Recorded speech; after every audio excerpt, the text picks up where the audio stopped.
తన 2 గాజులు అమ్ముకోవాల్సి వచ్చింది. 2024 సంవత్సరంలో టాప్ 3 సక్సెస్ఫుల్ సినిమాల లిస్టు కనుక మనం చూసుకున్నట్లయితే ఈ ఇయర్ లో 3వ ది బెస్ట్ ఇండియన్ సినిమాగా నిలిచింది స్త్రీ 2 సినిమా. ఈ సినిమా యూత్ ఇండియన్ సినిమా ప్రేక్షకులను కూడా అలరిస్తూ మంచి విజయాన్ని సాధించింది.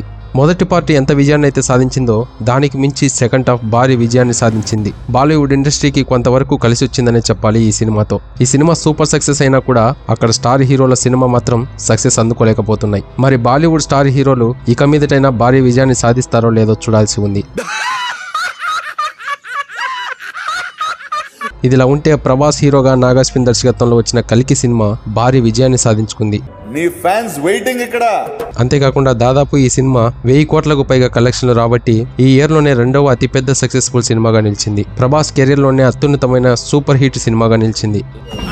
ఈ సినిమాతో నాగార్జున కూడా ప్యాన్ ఇండియా స్టార్ డైరెక్టర్ గా మారిపోయాడు. ఇందులో అల్లు అర్జున్ హీరోగా నటించిన పుష్ప 2 సినిమా భారీ విజయాన్ని సాధించి నెంబర్ 1 పొజిషన్లో అయితే నిలిచింది. ఇప్పటిదాకా దాదాపు 1700 కోట్ల కలెక్షన్లు రాబట్టిన ఈ సినిమా ఇంకా కూడా భారీ వసూళ్లను రాబడుతూనే దూసుకుపోతోంది. ఏం చెప్పావురా? ఇందులో నీకేం అర్థమైందిరా? అర్థం కాకే ఏం చెప్పావురా అని అడిగాను. ఇలాంటి చాలా ఉన్నాయి, ఇంకా దాచాం కుప్పలు కుప్పలుగా ఉన్నాయి సినిమా.